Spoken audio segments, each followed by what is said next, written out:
Alright, we are live. Good morning, good morning. Waiting for some more people to join the live.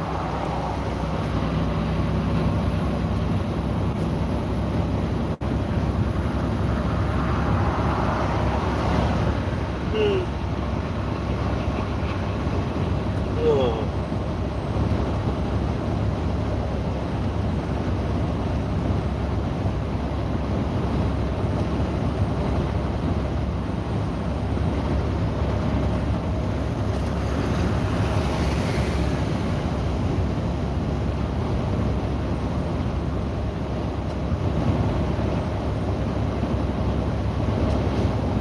Good morning, good morning.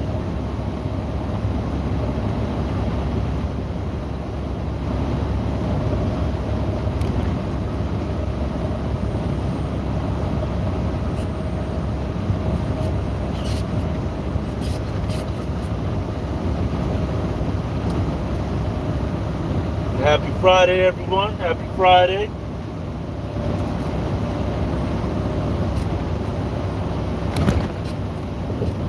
Make sure you guys smash that like button.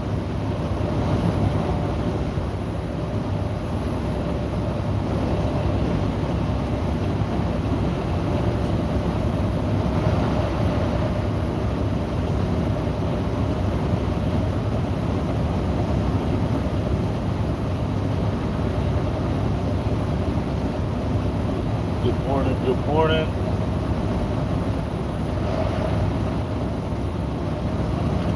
We are on our way up to New Hampshire. Ended up swapping out loads, swapping trailers with Chris yesterday. I gave him my empty and I took his full trailer.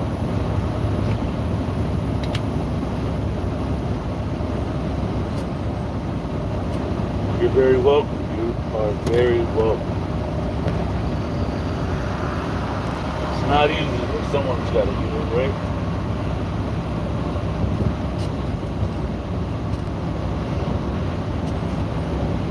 What's up, Gamer One? You're up early. Yeah, I was up at 3:30 this morning. I'm tired. I went to bed early too.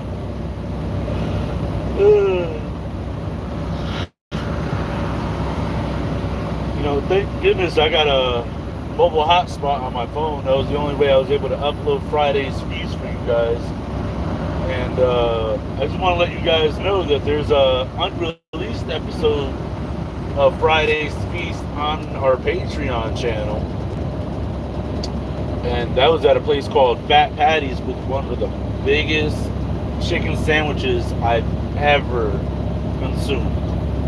It was crazy big. So if you guys want to go watch that, join our Patreon for $5, and you guys can go watch unreleased episodes that you won't find here on regular YouTube. I'll be sure to update that coming soon again. It's just so hard because I'm so backlogged on content. It's like I don't want to post everything to Patreon because then all the regular viewers, they missed out on stuff. So, and then I don't want to make it like so that you guys aren't watching regular content. What's up, Creative Minds? So yeah, I don't want to make it so that you guys have to pay for all the content. But like we did mention, like YouTube is barely paying us anymore. So all the time that I put into recording, producing, editing, everything from Friday's feast to drone footage, it's like we're not really making any money on it. So every little bit helps. What's up, Pat? But yeah, oh, that's undercover DOT right there. Yeah, so we're on our way up to New Hampshire right now to go drop off some railroad ties. My older and younger brother got before me.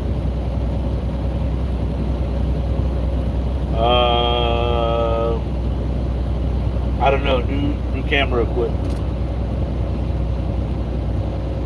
Rainy day today. Oh no, it's beautiful out here. I'm still in Massachusetts.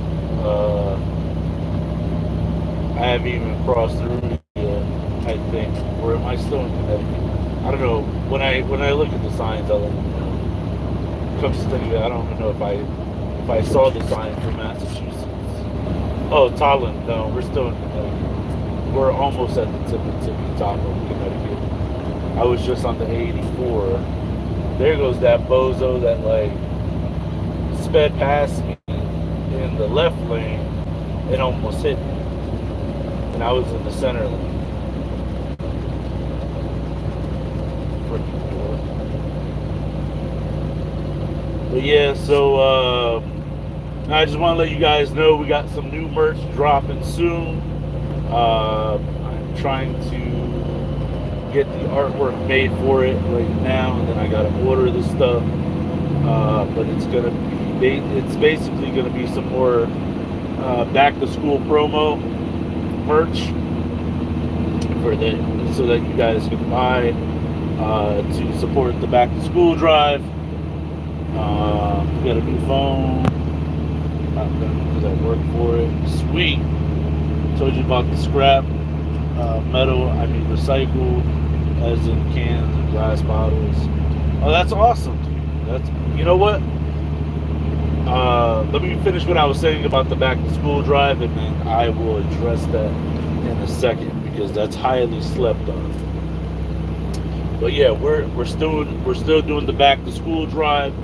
So 100% of the donations given to us on live here, we're gonna take donations, and sticker sales are live now.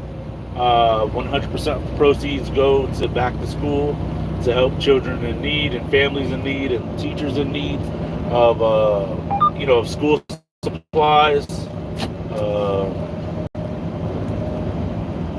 And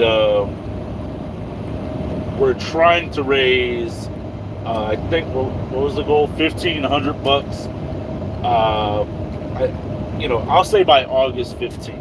I don't know what day that fall, like what day of the week that falls on, but we'll just say August 15th.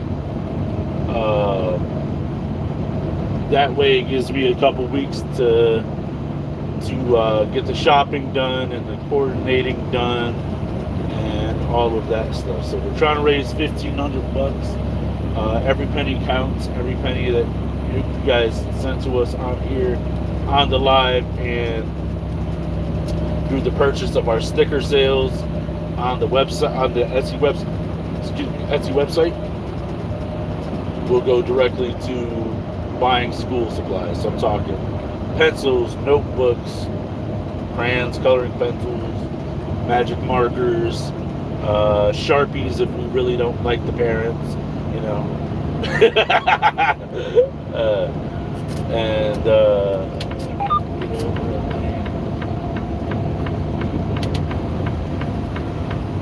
and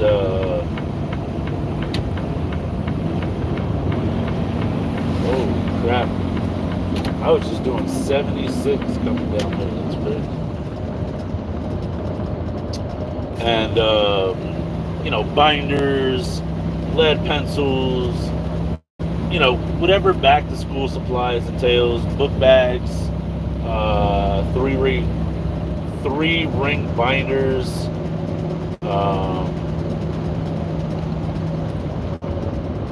folders, everything like that.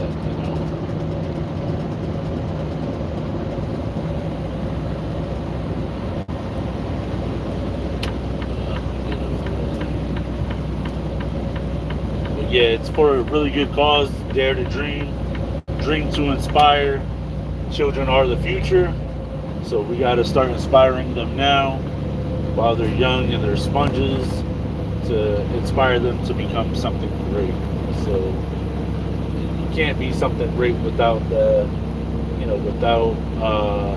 tools to do so, and the knowledge and the know-how to do so. So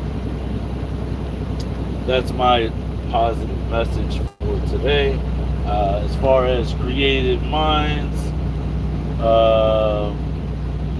so bottles and cans and plastics and glass recycling, not only is it good because you are recycling to make money, but you're also helping the planet and keeping that trash out of our ocean. So thank you for that.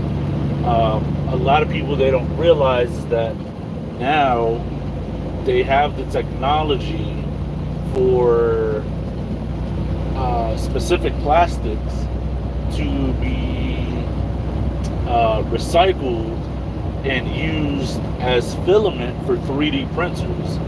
And hopefully one day when I can afford an office, I would like to hire someone to create things out of 100% recycled or close to 100% recycled material using 3D printers and their imagination. Everything from bottle caps to plastic bottles to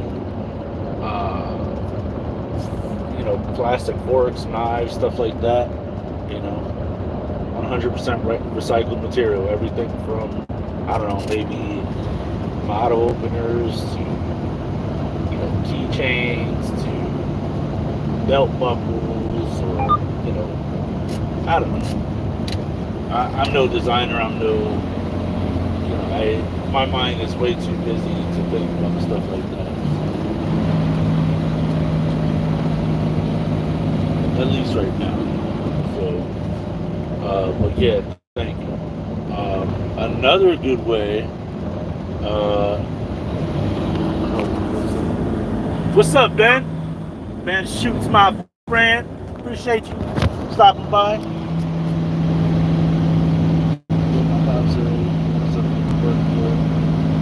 That's right. Yep. Good morning, Miss Rochelle.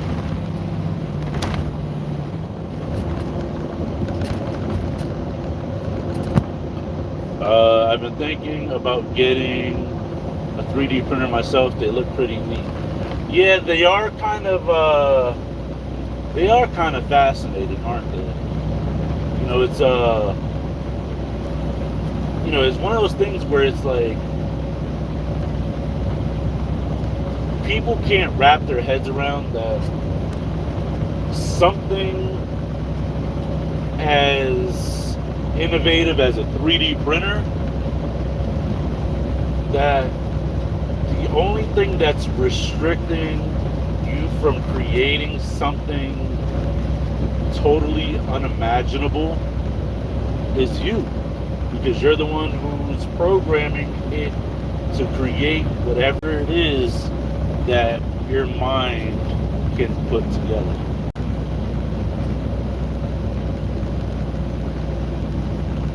Yeah, there you go. Yep. Yeah, I've been watching people take bottles and stuff and run them through like a little jig to peel away the bottle, and then somehow they turn that back into filament.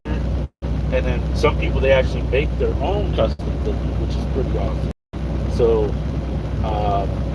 but yeah, like when my business starts doing better, and maybe when the YouTube funds pick up, and I can afford an office, I would love to get my own like vinyl cutter. I would love to get my own 3D printer and just pay people to create stuff for you guys, with our, with my high, like I have pretty high standards, even for the team that was working for me.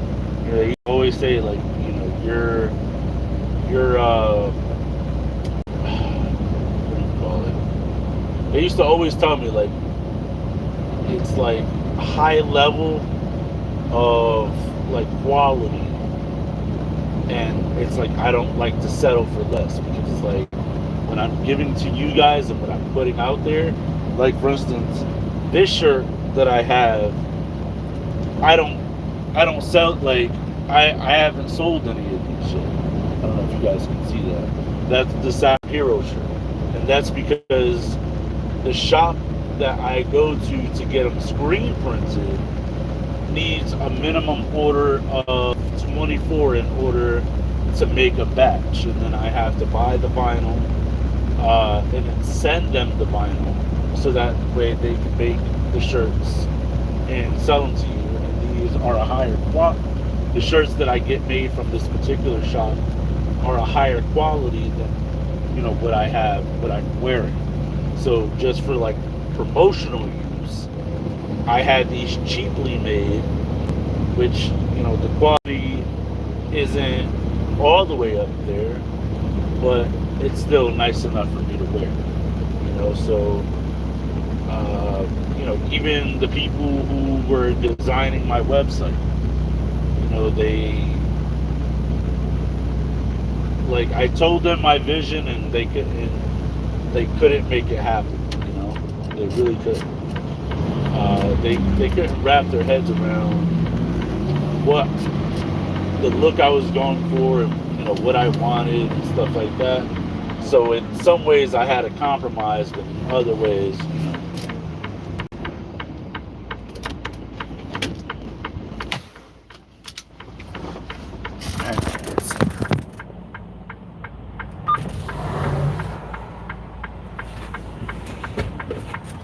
yeah. So in some ways I had to compromise, and other ways not so much.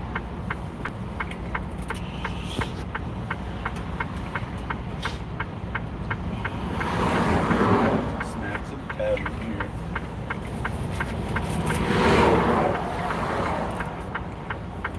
When you're driving, sometimes you just want to see. I think I have a video, but that might be a little too messy.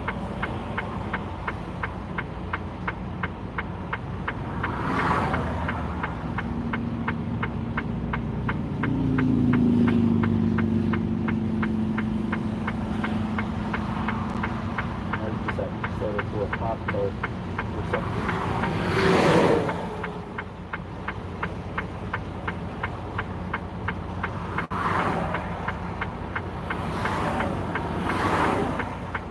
I think all I had was chocolate chip pop tarts and cards.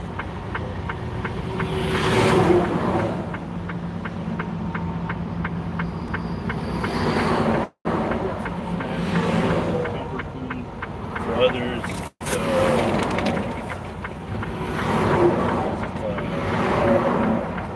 Breakfast. Do that. Time to make it really good. But yeah. So, I would love to have people create stuff for us to sell, new merch, everything that has to do with the company, and but everything that I sell has to be functional and has to have a purpose and stuff. So you can't just be out here selling anything. We've been looking into getting like maybe some bottle opener keychains and stuff like that, but nothing set in stone yet. Nothing really set in stone.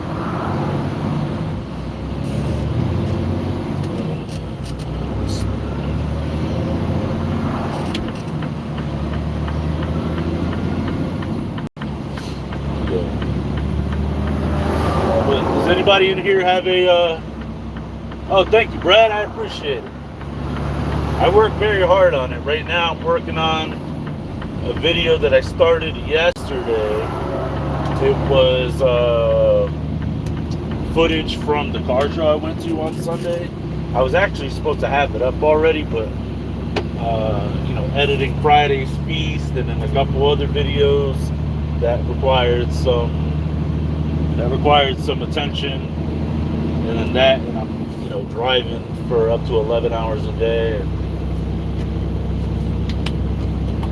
working almost 14. That takes a lot out of you. So but good news is I got some awesome drone footage for you guys. I got Friday's feast. Am I still doing deliveries with the Moffat? I am not. Nope. I wish I had my own Moffat. That would get me. That would get these deliveries off my truck a hell of a lot quicker. You know.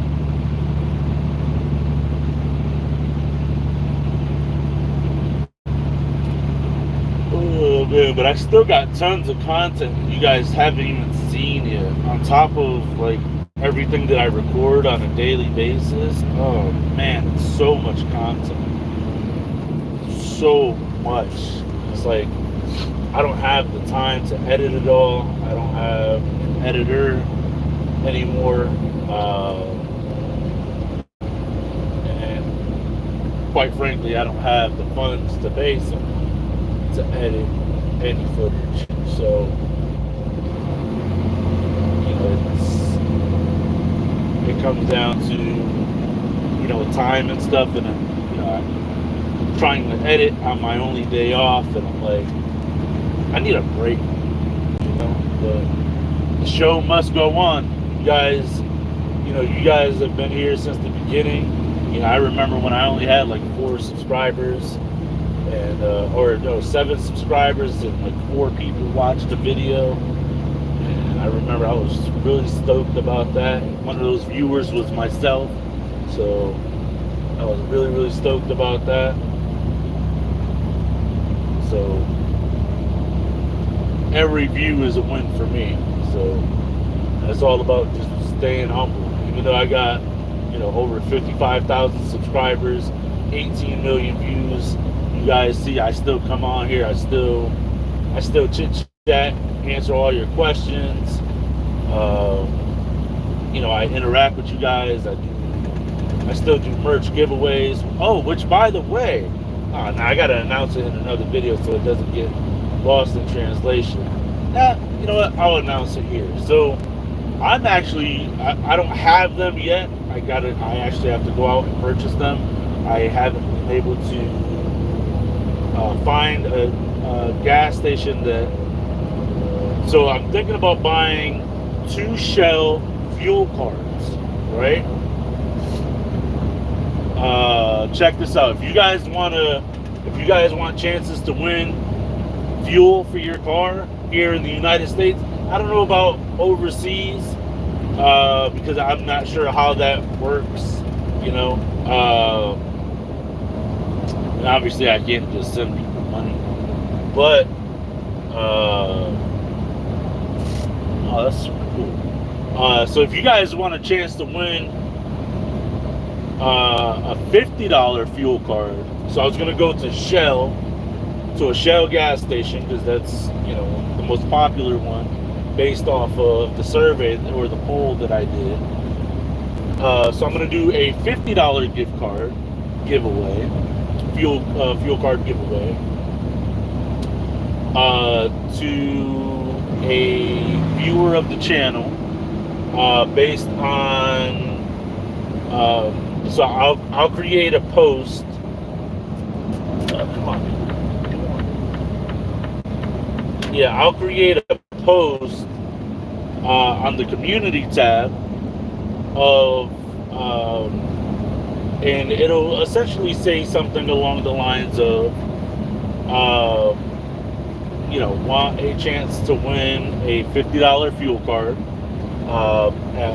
for like a Shell fuel card or whatever, not sponsored, by the way, and the requirements would be that you let us know what is your favorite your favorite video on the channel, and why. And, you know, we'll look through the comments and we'll see who has the best response, and, you know, go into detail, you know, and maybe even link the video that's your favorite. Maybe it was because you learned something. Maybe it was because you learned multiple things. Maybe it was because you learned something. I made you laugh from the video. Maybe I was singing my heart out. You know, maybe it was just the way I handled the situation. But yeah, if you guys want to win a $50 gift card, that's all you got to do. And matter of fact, I'll put up the post today as soon as I get off the live. It's like, enter in for your chance to win a $50 Shell gift card.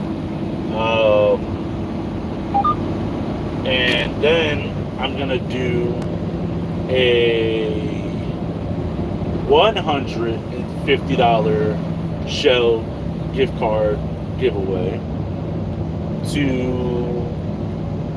the person who entered. So I don't know if you guys are new to the channel, welcome. We actually did a toy drive last year, Toys for Tots, and based on the sticker sales that we did off of Etsy, every sticker sale entered your name into the raffle one time. So if you bought one sticker for $5, that would enter your name in the raffle one time. So if you bought 10 stickers for $5 a piece, that would enter your name in the raffle 10 times.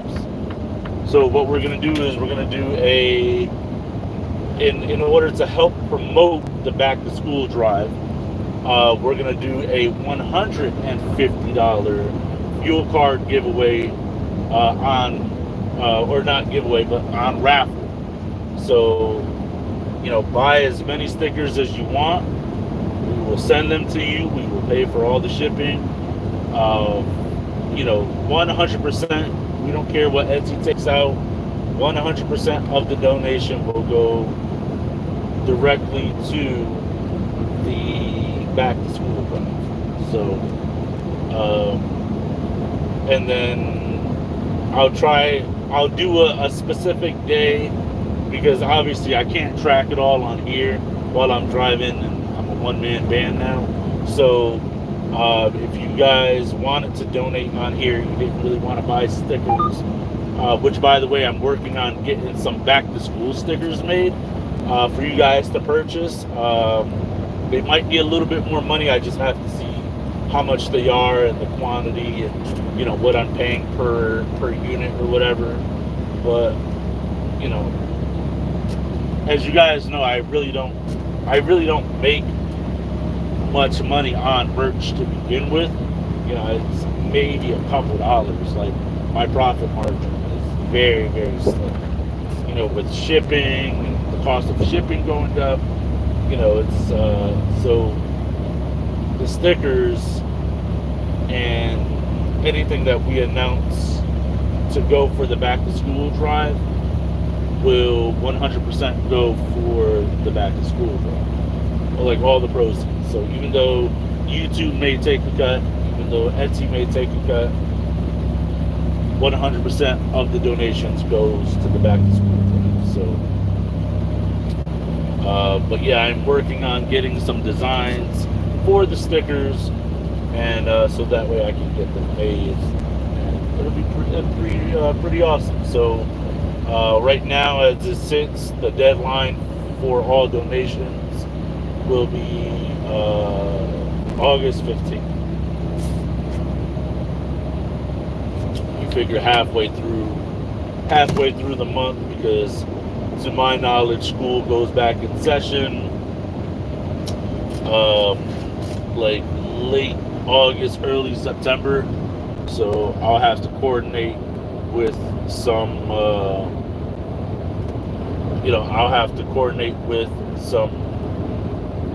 some schools or some teachers, or families that actually need school supplies.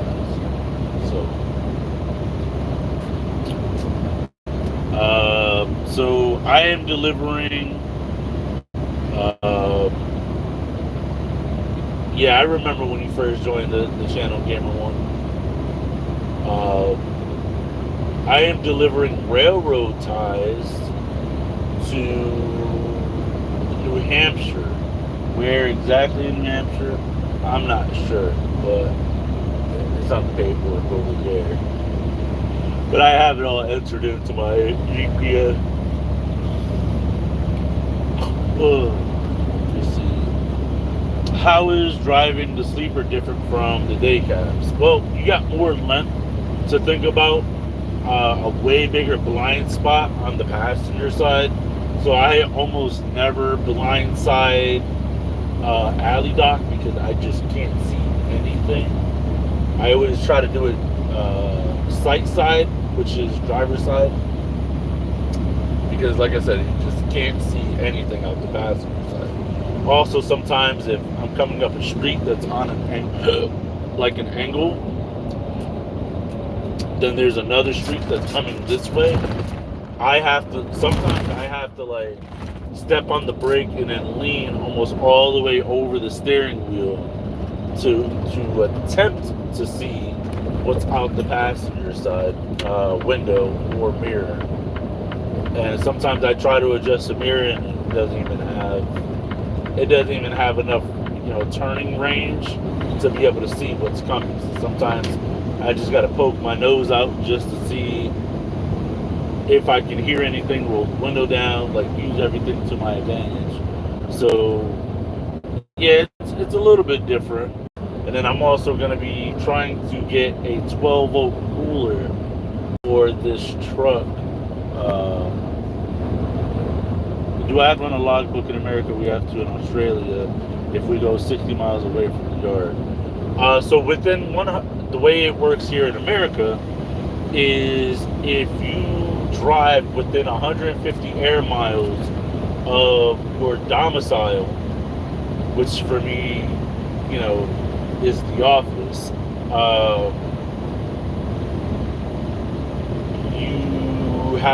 you can run a paper lock.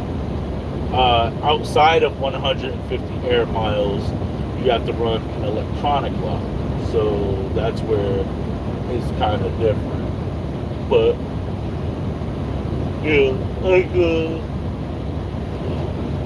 sometimes I go as much. I have to stay within 500 air mile radius, but for the most part, I drive anywhere from 2 to like 400, 500 miles a day, something like that. Like 2 to 500 miles a day is about average what I do. But within that set number of miles, it might not only be one delivery. So sometimes it's like I have to drive empty 60 miles to go pick up a load that's going 128 miles back the other way, drop that off, to drive another 100 miles empty to go pick up something else, to drive another 202 miles the opposite direction. So it's like a lot of ping pong and back and forth.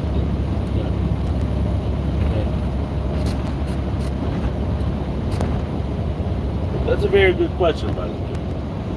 What truck are you in, and is that your own truck? So to answer your question, I rent all of my equipment from Penske Truck Leasing. Hold on 1 second, everyone.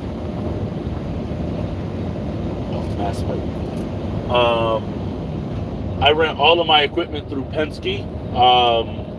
Even though I do pay like a high weekly premium, I pay $1,300 a week for each of my tractors, and that's just rental cost. That does not include fuel taxes, and insurance. So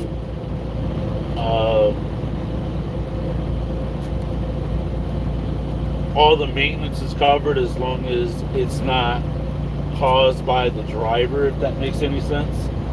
What was the other part of the question? I am in a Freightliner Cascadia right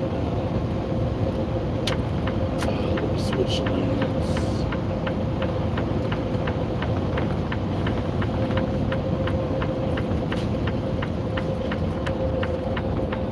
Just give me 1 second. Let me just make sure I'm good on this exit.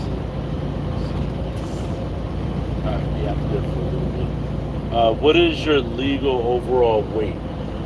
We cannot exceed 80,000 pounds. 80,000 pounds is the legal weight that we can have on our vehicle. That includes the driver, the fuel, the equipment on the truck, plus whatever cargo we are carrying.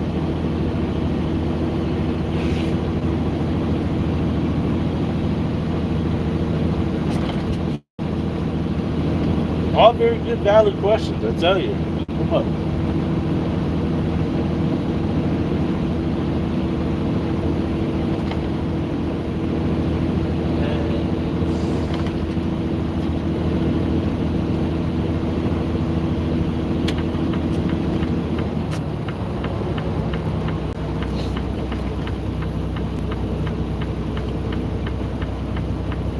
All very good, valid questions.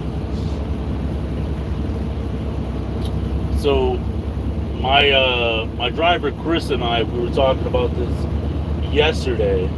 If you guys want to talk about a money scheme or a monopoly scheme that our government plays on us as truck drivers, how long have I been driving for? Since 2016. So 6 years.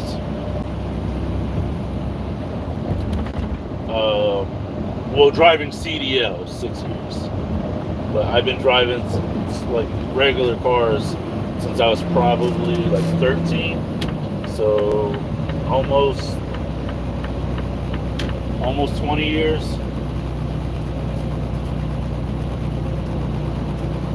But so the monopoly scheme, or the money scheme that we've been, we were talking about, was that, we don't know how much weight these shippers actually load on us, because the paper may say one thing, but what they load on us might not be.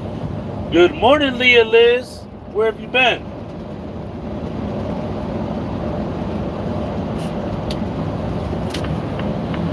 So we never know how much weight these shippers are loading on us, and more than half the time, these shippers don't have a scale for us to weigh our vehicles on, right?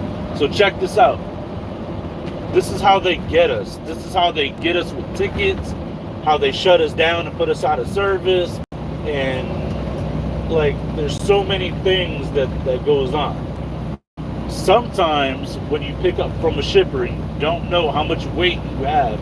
So, like, let's say at a half a tank, I know my truck is about 30,000 pounds, truck and trailer, with no weight on it. They'll tell us that they loaded us with, let's say, 47,000 pounds, let's just say, of cargo. 47,000. So that brings our total to 77,000. On the phone, my phone didn't ring. I'm joking. So, by law, right? And this is what a lot of people don't know, especially non-CDL holders, right? Our vehicles, we can only hold up to 80,000 pounds legally without overweight permits and all, whatever the case may be. 80,000 pounds. What they don't tell you, and what the general public doesn't know, is that we have set weight limits per axle. So, for instance, to make up a total of 80,000 pounds, we cannot exceed 34,000. Ah, crap. Sorry, I just dropped you guys like hot potatoes. We can't exceed 34,000 pounds on our trailer axles. That's if they're not spread axles. Spread axles are further apart so you can carry more weight. But 34,000 pounds on the trailer axles, 34,000 pounds on the tractor drive axles, and 12,000 pounds on the front steer axles. So you can't. So 34, that's 68. Plus another 12,000 for the steer, that's 80,000. So you can't exceed that. So even though I might be loaded with, 30,000 pounds on the truck, and I'm 30,000 pounds on the truck and trailer empty, plus 47,000 pounds of cargo, which brings me to a total of 77,000. I don't know how much weight is on each of my axles, right? So when I leave the shipper, if I can't find a scale, like what's called a CAT scale, I forgot what CAT stands for, but it's like certified. I don't know, I forgot. But a CAT scale is where truckers go, and they're normally at truck stops. So you go to a truck stop, you get your whole truck weighed by a verified scale to know what your total vehicle weight is and how much weight you have on each axle. So even though you might be legal as a whole, I could still be overweight on one set of axles, and I don't know until I get to the scale, right? To the CAT scale. But then sometimes, like this happened yesterday. So my driver Chris was saying the direction he's going, there's a scale house. A scale house is where state troopers and DOT officers pull you in for you to jump on the scale, which is like their first line of attack, basically. Where if you're overweight, they're gonna pull you in, and then they're gonna check your paperwork, this, that, and the third. That's where they get you first if you're overweight. So if you're overweight as a whole, or if you're overweight on any particular set of axles, that's how they get you first. So they'll give you a ticket for that.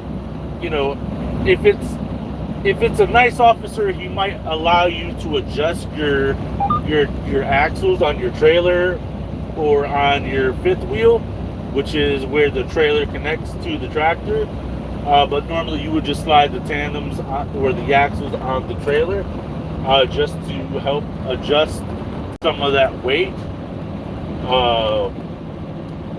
But sometimes they won't, and they'll just write you a ticket. Why?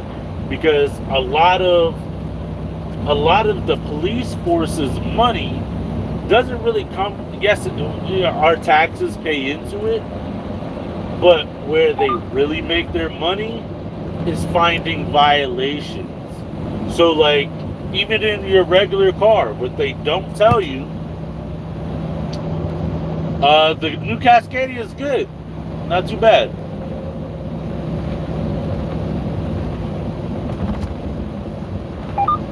Yep. What's up, Tan Tan? Yeah, it's all sunny here. So so they got quotas. They exactly right. Leah Liz hit it right on the head. So where they make their funding is off of us, the civilians.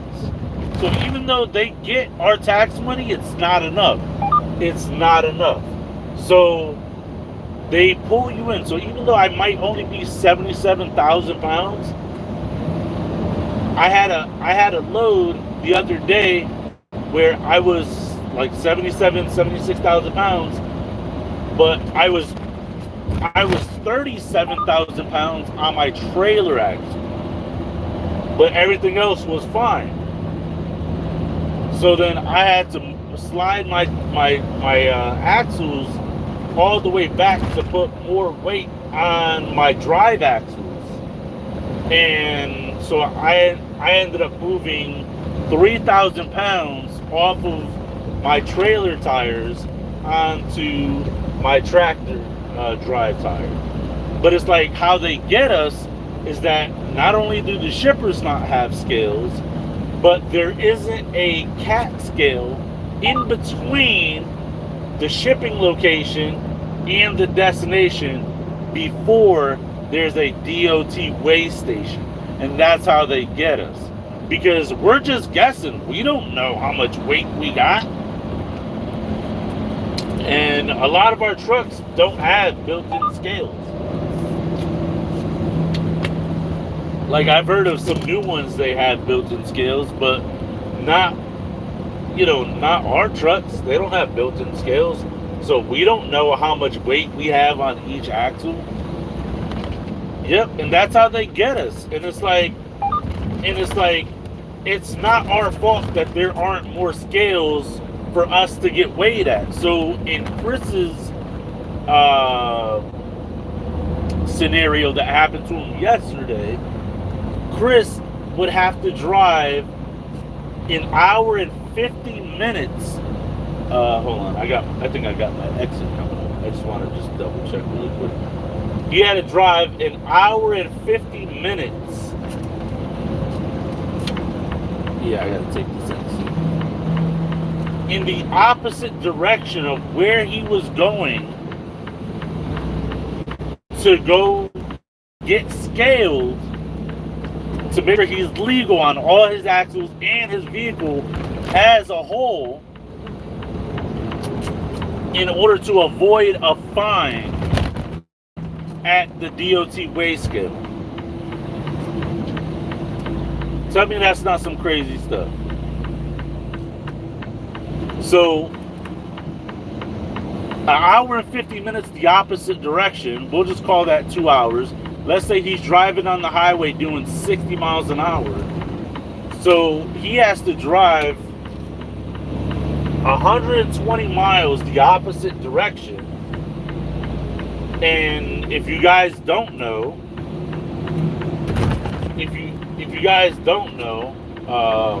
hold on 1 second, just gotta pay attention to my GPS. Gotta make a left here, full beans.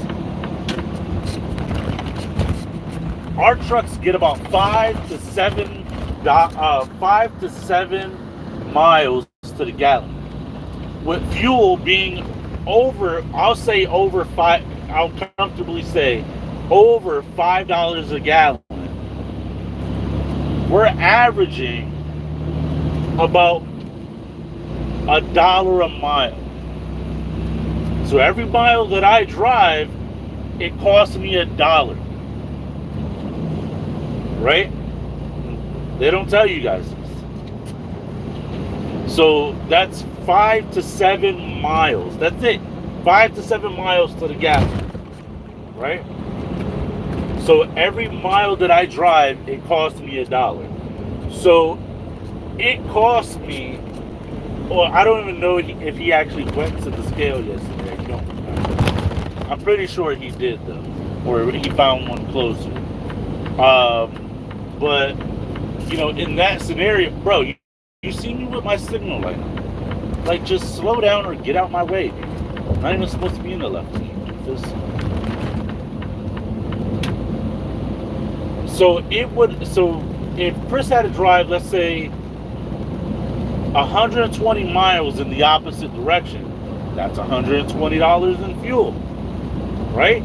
Just 2 hours. Let's say he's driving 60 miles an hour. It's an hour and 50 minutes. We'll just round that up. 2 hours of driving. Let's say 120 miles. That's the 120 miles in the opposite direction of where he's going.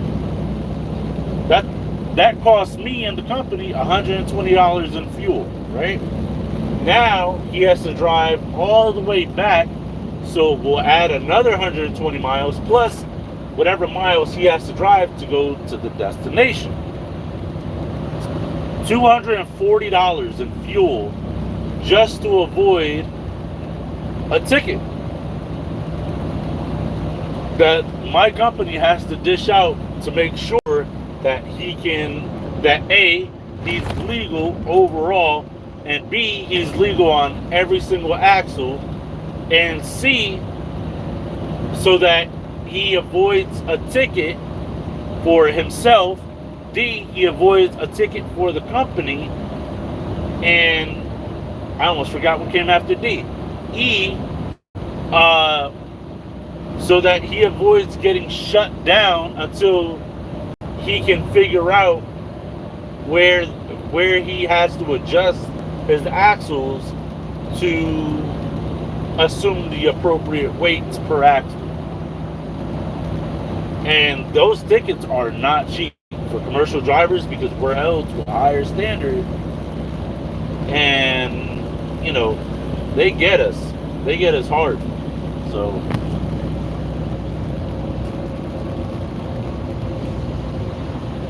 So yeah, if you guys are just joining them live, we're doing a back to school drive. 100% of all the donations given to us on live and through our sticker sales on Etsy will be going to purchase school supplies for young kids who need school supplies. If I find teachers that need classroom supplies, I'll donate that way as well. We're talking about crayons, notebooks, coloring pencils, lead pencils, magic markers. Our slogan here is Dare to Dream, Dream to Inspire. Children are the future, so we got to start inspiring them while they're young. So that's why I've been doing lives more and stuff like that. But you guys know I'm always willing to talk about everything and anything. So we're also doing a raffle. For every $5 you donate and every sticker, I would prefer you guys to just buy stickers on the Etsy page, off of our Etsy page, because that way it's easier to track it. We're doing a $150 Shell fuel card giveaway here in the United States. We're going to do a raffle drawing the week that we're closing out the sticker sales and the donations for the back to school drive. Holy crap! Everybody's coming to like almost a complete home.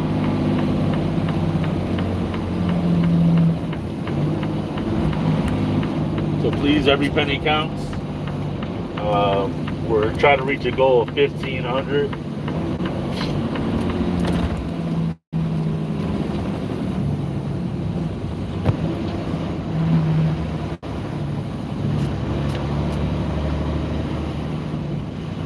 Yeah, what's up, Dead Dog Rising? Damn, $7.60 a gallon. That's crazy. Rule of thumb: when loading my truck, this lumber goes to the rear tandem as close to the Moffett as possible. Palletized scrap up front next to the headboard. You win some and you lose some on that. And it's been how I've been underweight. How high is the fine? So to answer that question,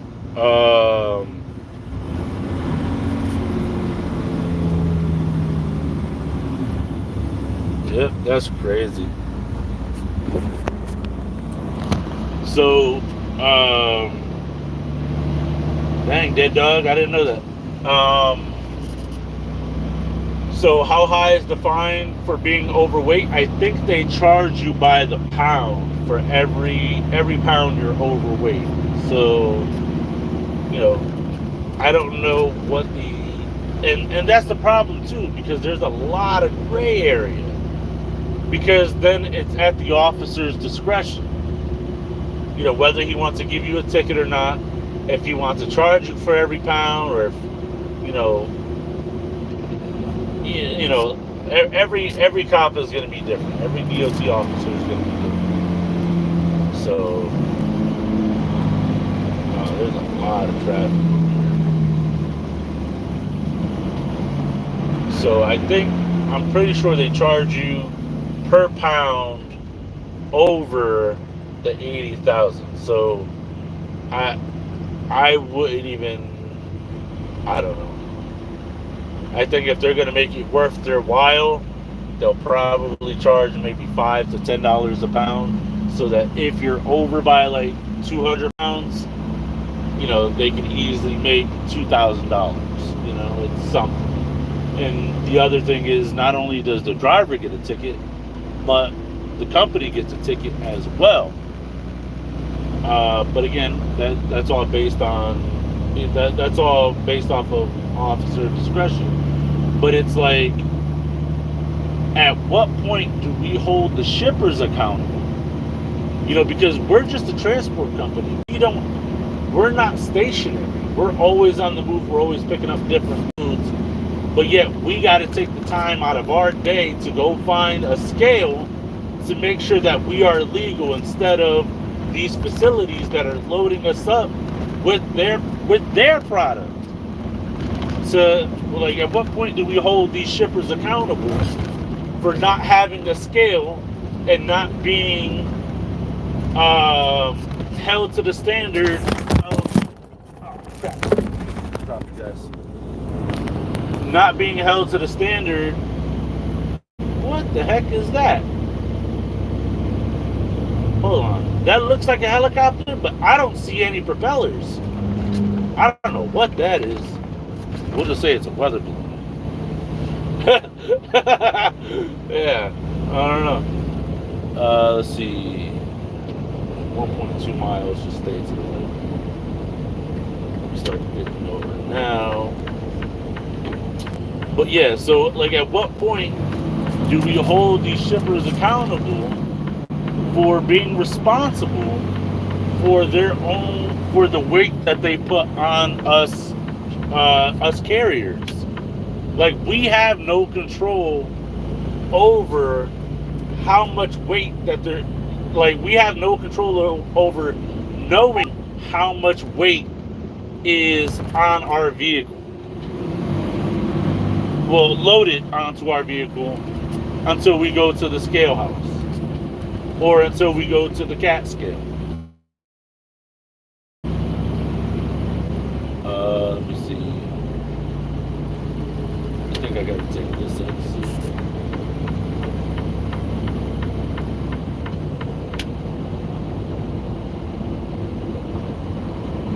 And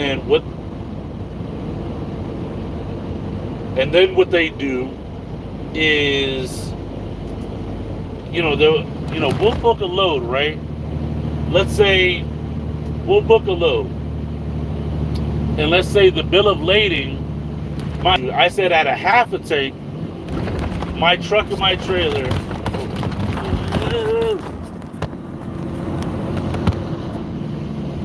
I gotta get, sorry, these highways are all bumpy.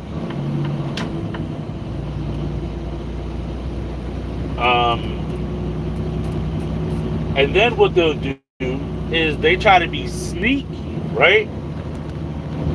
So, mind you, I said our trucks get about 5 to 7 miles to the gallon. What do you guys think determines how much fuel we're burning per mile? I mean, yeah, like per mile. So, or per gallon, right? What's the difference between us getting 7 miles to the gallon and 5 miles to the gallon? There are a lot of factors. Weight being one of them. The terrain is another one. City or highway is another one. And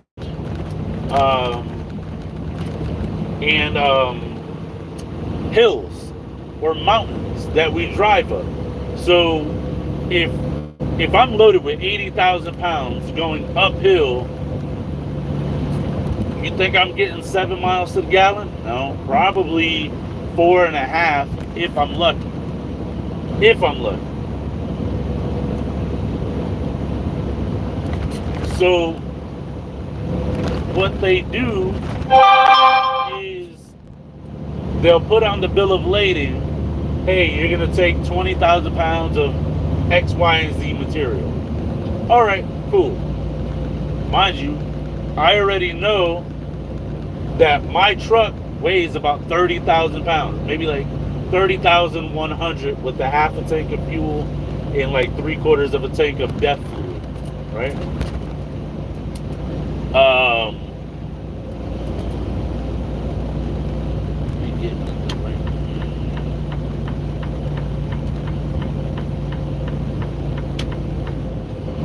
So let's say I go to a CAT scale to go verify, right? I go to a CAT scale to go get to verify, like, I'm good on all my axles. They said it was 20,000. I go to the CAT scale and now I weigh 50,000. So instead of them loading us, 60,000.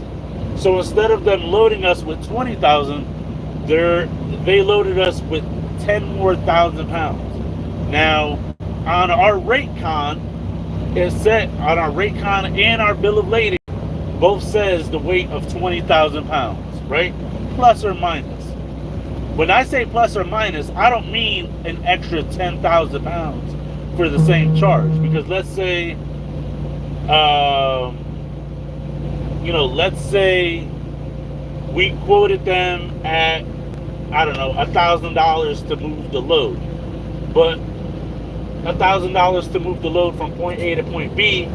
But now because it's an extra 10,000 pounds, it's going to cost me more fuel because I'm that much heavier to get the same load from point A to point B. Why should I lose out? Right? Why should I lose out?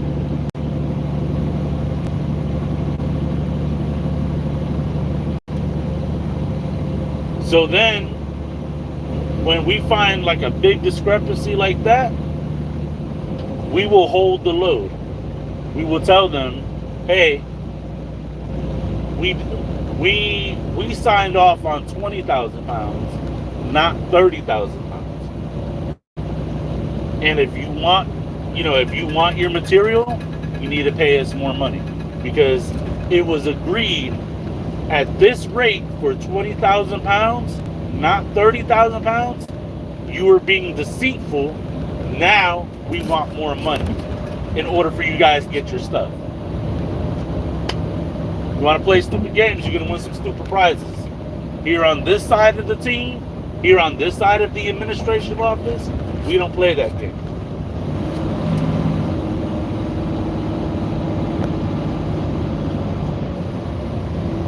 Because with us, I'm sorry, there's a lot of writing. I can't read all of that. With us, they want, when are you going to be there? How soon can you get there?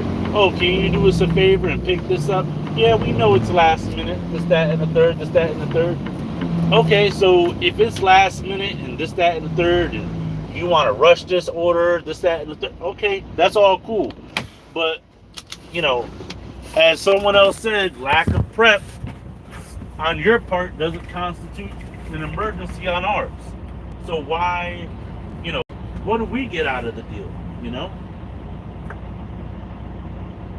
And if we get nothing out of the deal, then, how does it benefit us? In no way, shape, or form. And sometimes these brokers, they have an attitude if you're running late. But there are things that we cannot control, like traffic and breakdowns. But yet, when we pull up to shippers, it's a hurry up and wait kind of game. So we're expected to wait there all day, burning hours on our clock, and we're not making money unless the wheels are moving. If we're not making money unless the wheels are moving, then stop wasting our time. We had a shipper tell our broker, because I called them to give them a heads up that we were on our way. We had a shipper call the broker after I called them to let them know that they were short-staffed and if they could move the delivery time for me to deliver to the next morning when they had another forklift operator. And I said, absolutely not, because right after we were set to drop off this load first thing in the morning, the load that we had, and right after we dropped that off, we were supposed to go to another shipper to go, a totally different broker, totally different shipper, to go pick up other merch to go haul. Okay? Check this out. They were like, well, we're not going to have, they were like, oh, we're short-staffed. That's not my problem. If you're understaffed, that's not my problem. You paid us a set rate. It was like a 3-hour drive. They paid us a set rate to get it from point A to point B. On the rate confirmation, it said same day drop okay. Same day drop okay. Okay, I went to the shipper, picked up, cool, strapped down, cool, drove it to the receiver, driving it to the receiver. I was en route. They had 3 hours to find somebody to offload the truck. And if you don't, that's not my problem. That's not my problem. Your understaffing issues are not our problem. Why should we lose money and lose out on another contract that you're not paying us for? So they asked if we could offload it in the morning. Absolutely not. And if you are requiring us, yep. And if you are requiring us that we offload in the morning, guess what? Our rate just doubled. Matter of fact, we'll charge you 1.5 times. The half a time is for the inconvenience. The other half is for the excuse my French. It's for the other half. The other one time is for the load that we're not able to haul.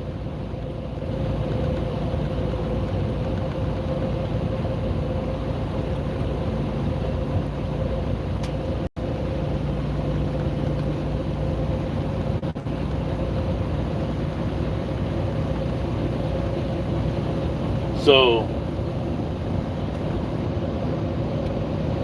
they want to play stupid games. They're going to win some stupid prizes.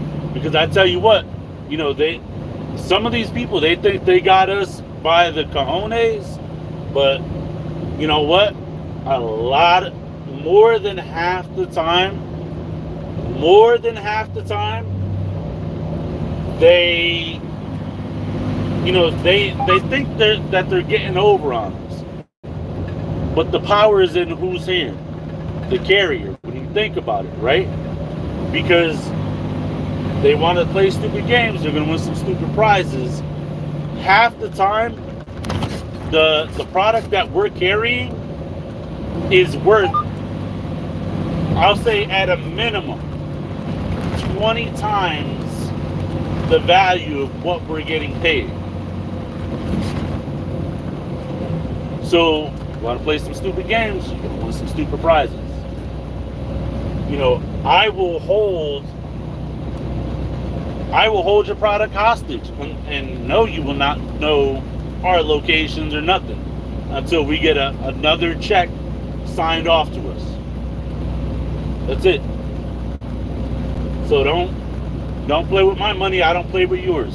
We can't prevent. Some breakdowns you can with doing your pre-trip and stuff, but there are some things that are out of our control, which we understand. But when you're stationary and you as a facility are understaffed, you know what? Then your managers should be trained to operate forklifts or whatever equipment you need to offload our truck. That's not our problem. You ordered it, you paid for it, it's here, get it off my truck. Because if not, then when I leave, nobody's getting their stuff until I get the money that I want. That's it. Stop playing games. Play stupid games, win stupid prizes. There's times where we move equipment that's $50,000 to $60,000 or commodities in $50,000 to $60,000.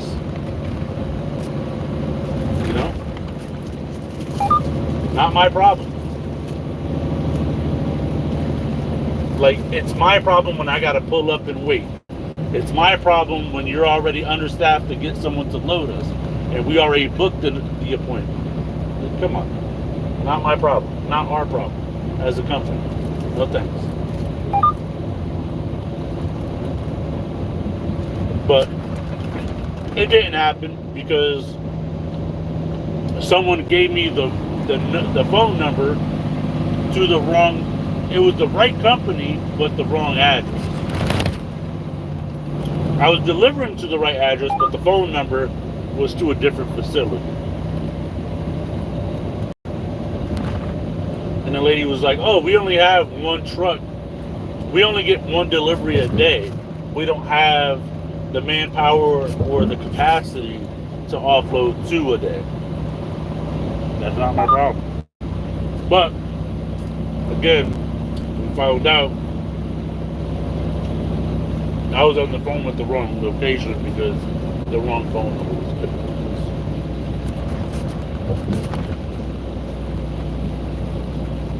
I have chocolate fudge Pop Tarts. My fave. It's my kid's favorite too. Oh my god, he loves these and the apple cinnamon Nutri-Grain bar bites. Oh, he messes those up.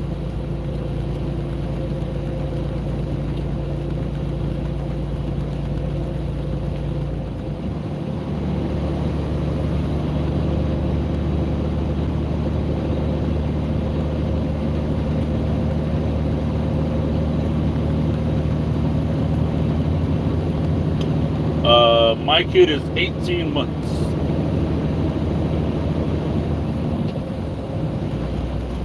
He turns 2 in December.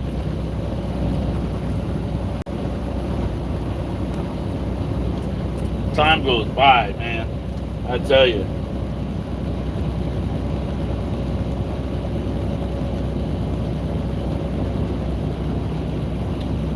But yeah, it's like this is all like the unspoken side of the trucking industry and all the BS that us shippers have to deal with, that us carriers have to deal with.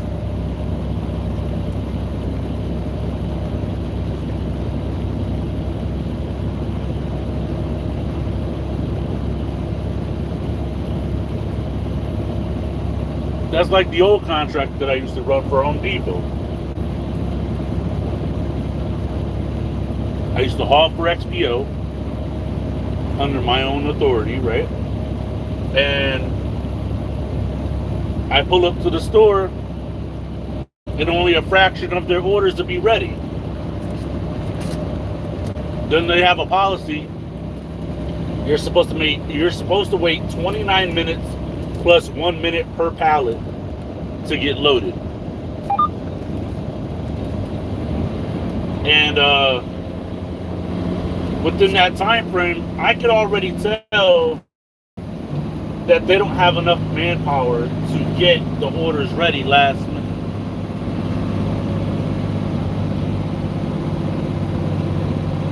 And then it's like, damned if you do, damned if you don't. Wait for your orders, because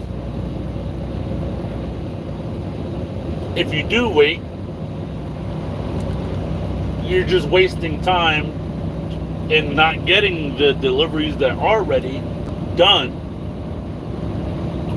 and you're delaying the other stores, the good stores, from getting all their orders done. Even like, why should they have to suffer if your store isn't ready? Like there were certain stores where I would call them to let them know I'm on the way, and then one of the store managers will call me just freaking so upset, and they were like, hey, you're on your way? I'm like, yeah. Why? What's up? They're like, no, they just told me this, but they never pulled anything. Don't even bother showing up. I'm gonna have a meeting with my guys, this, that, and the third. I'm so sorry, I don't want to waste your time, this, that, and the third. Like, no. You're actually saving me a lot of time. Thank you for the call. I appreciate it. Matter of fact, next time I see you, remind me to get you something. Like, almost all the managers I work with, I had very, very, very good, what do you call it? Reputation with them. Because, yeah, I could laugh, I joke, you guys know me. But when it comes to business, and it comes to safety, and it comes to just like making sure that the customers are satisfied, was number one priority, without causing the issue of liability to me and my company. I was cool. That's why, when I left, I actually had store managers who had my number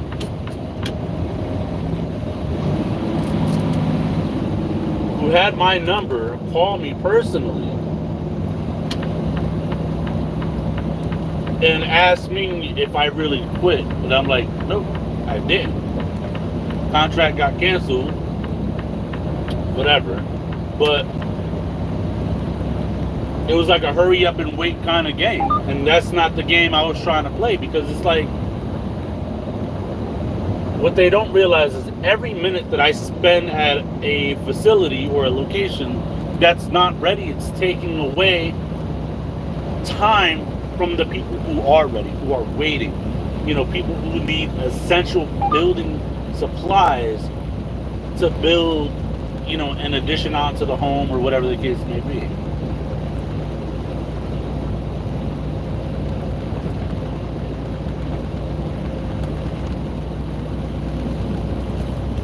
Let's see, I got one more.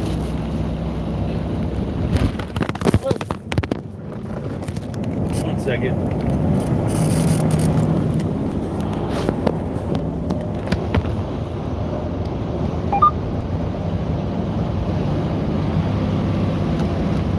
Come on, man, get in there.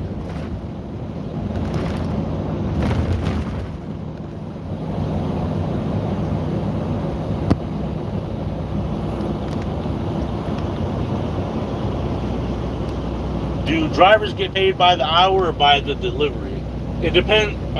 So all of us, we get paid per load now, but I don't know if you're referring to a different contract or the contract that we run now. So, like, for instance, when I was doing the Home Depot route, we used to get paid a minimum for the day, and then if you the minimum was $1 amount, and it covered I think up to 8 deliveries. And then if you did over 8 deliveries, you're kind of like an overachiever, and which I always did over 8 deliveries if there were more than 8 deliveries.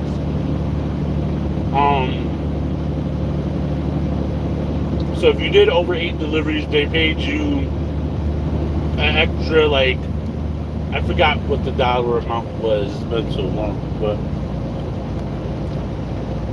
I'll just round it off to, like, you know, $70 a delivery or something after 8 deliveries.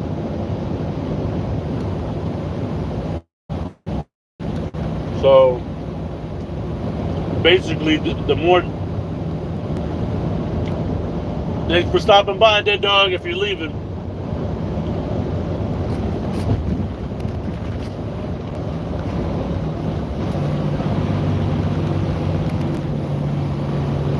But the loads that we do now,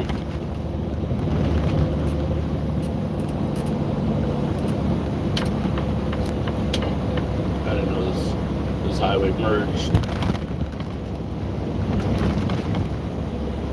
So the loads that we do now, we get paid by the load. So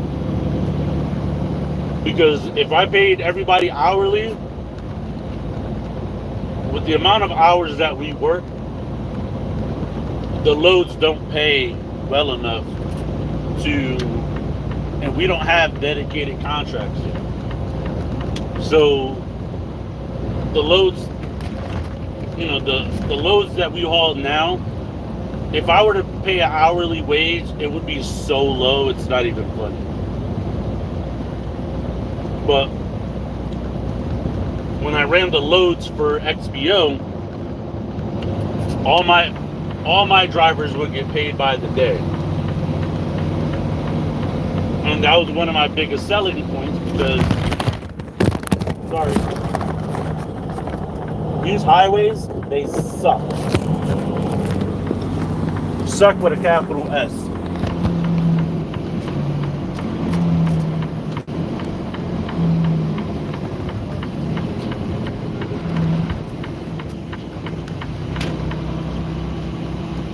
So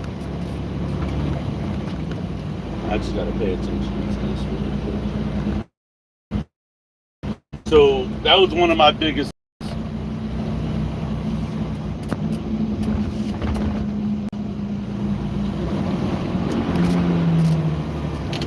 Because when I paid my drivers by the day, I would tell them, like, hey, the faster you get done with your day, I'm not saying to do it unsafe or anything, but the faster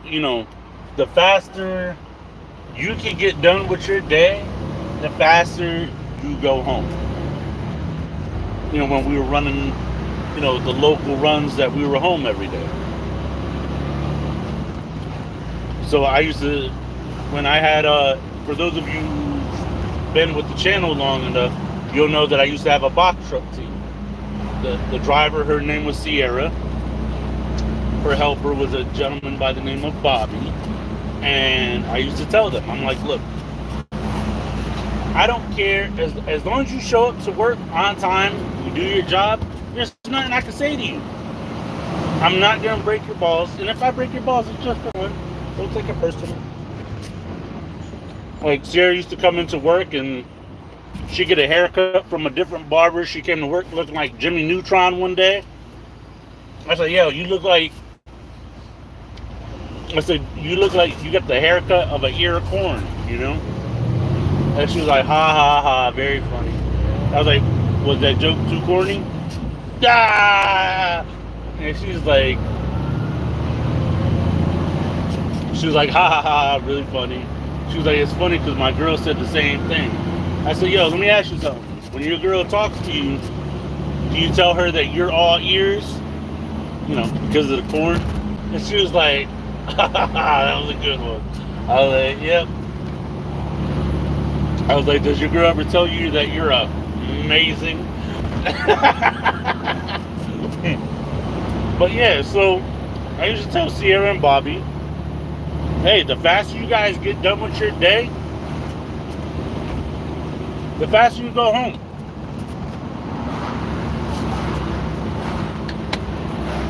I said, so if you show up to work and you get all your deliveries done in 4 hours,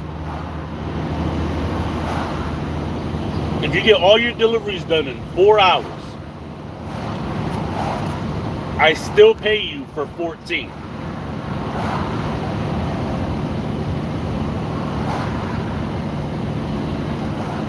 So in the wintertime, when deliveries for XPO and Home Depot would slow down,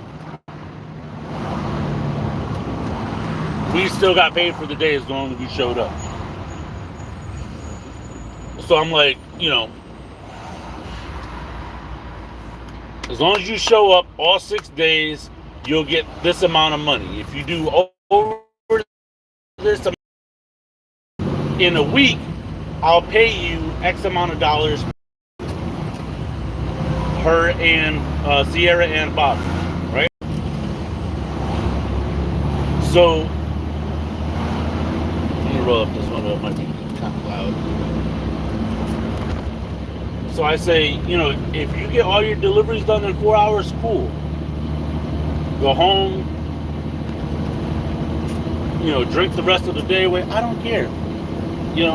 I don't care. What do you call one ear of corn laying across another ear of corn? One ear of corn laying across another ear.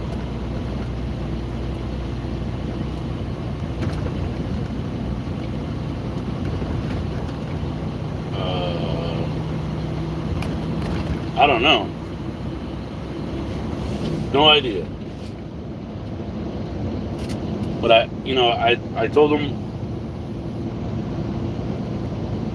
if you're out here, running these slow winter days and you're getting paid for 14 hours, but you only work a couple hours a day, I am so happy. That's it. I just want you to go home. Just go home, enjoy the rest of your day off. Go walk your goldfish for all I care. But I said, springtime, when it gets busy, summertime, when it gets busy, I don't want to hear no complaining about these 14. I make myself clear. She was like, yep, absolutely. And she stuck it out. There were hard days. There were long nights. But she, her and Bobby, they kicked butt together. And they got the job done. Sorry, 1 second. Chippers, yeah, my Spanish. I don't get it. There might be more to it. I just can't read it right now.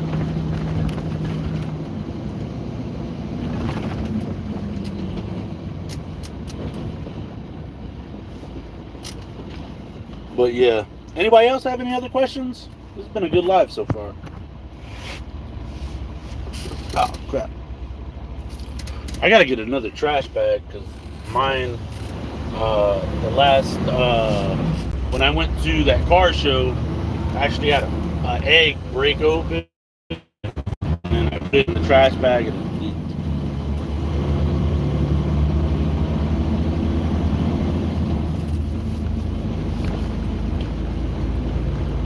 Wow, look at you incorporating Dutch into Spanish. That's crazy.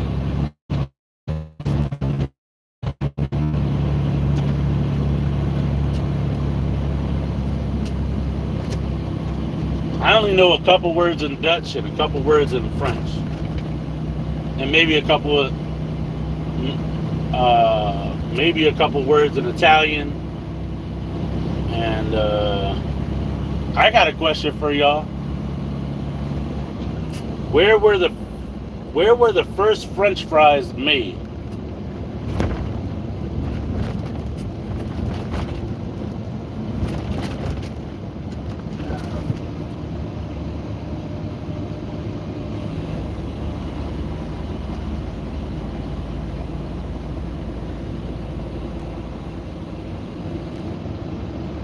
Anybody know?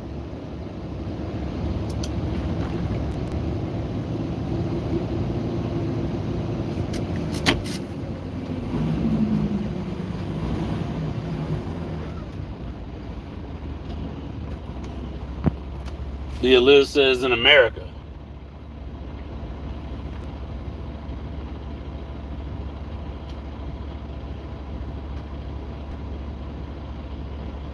Anybody else? First French fries, where were they made?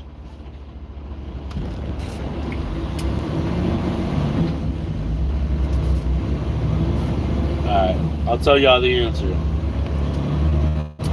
First French fries, drum roll please, were made in Greece. Get it? Yeah!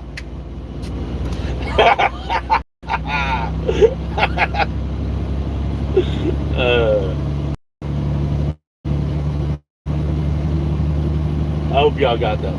If not, it's okay. There'll be more corny jokes to come.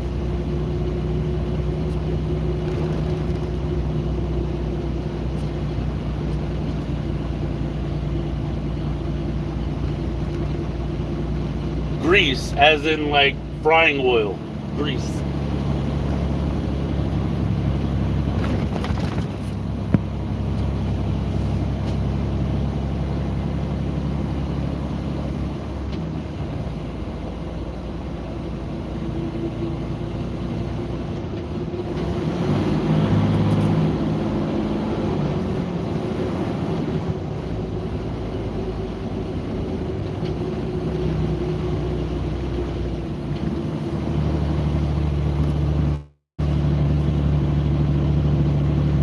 Alright. Did you guys know that Yoda from Star Wars has a last name?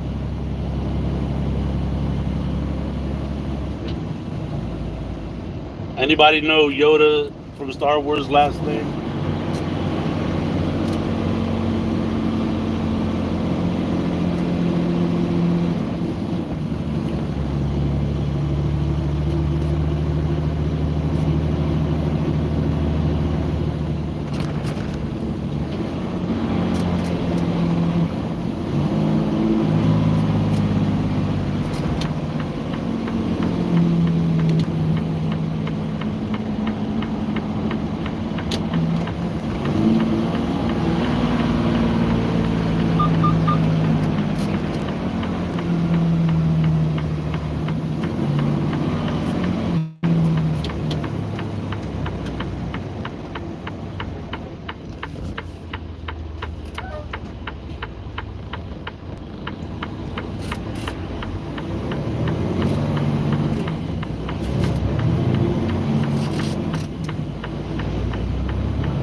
Anybody know Yoda from Star Wars last name?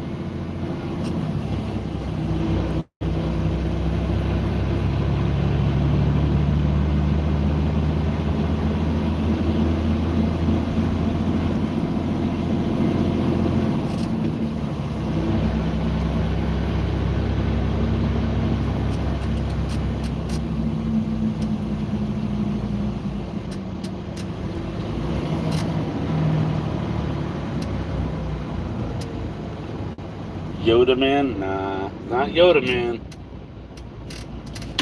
How many workers do I have? I actually have two. I have Nicole and I have Chris O'Malley, who's the driver. Nicole's our ops manager. Chris is the driver.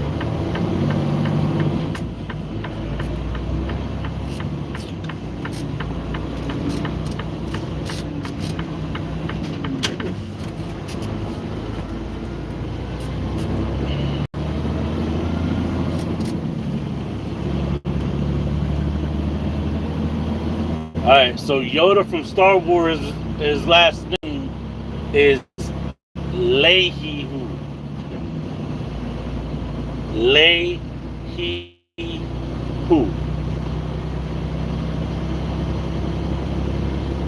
So that when you say his name, it's like Yoda Leahy-Hoo.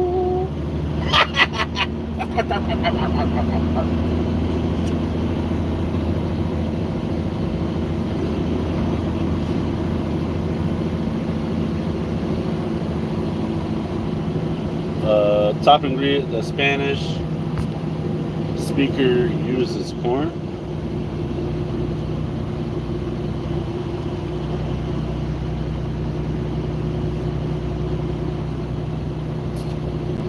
But yeah, I don't know how close I am to my destination. I'll just double check.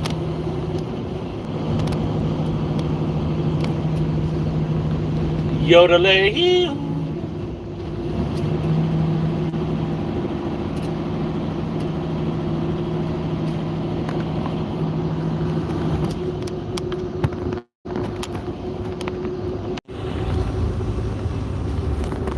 Trying to get the GPS to pop back up on the minutes.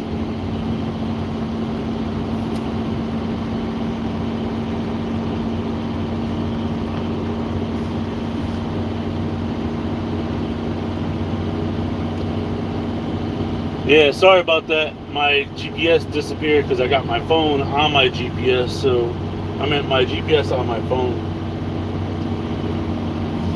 While trying to check it to see how long until I get there.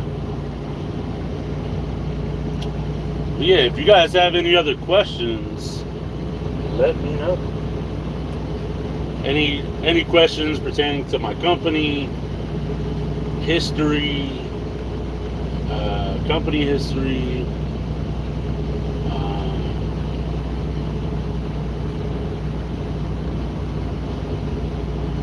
anything like that, the trucking industry, let me know.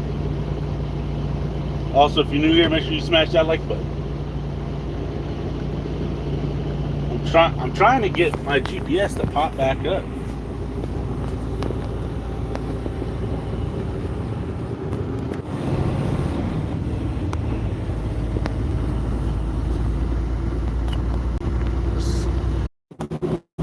My time of arrival is 9:15, and how many trucks do I have? I rent 2 tractors and 2 trailers.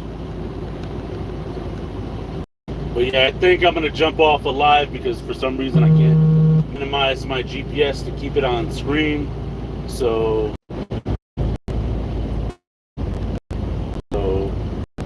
yeah, I actually pronto, so I'm gonna jump over here. But if you guys have any more down below in the comment section, and make sure you check out our Etsy page. Stickers are only $5. Goes to a good cause for our back to school drive. We're trying to raise $1,500 by August 15th. So, you know, spend what you can, and then for every sticker that's purchased, we'll enter your name in a raffle to win a $150 fuel card. So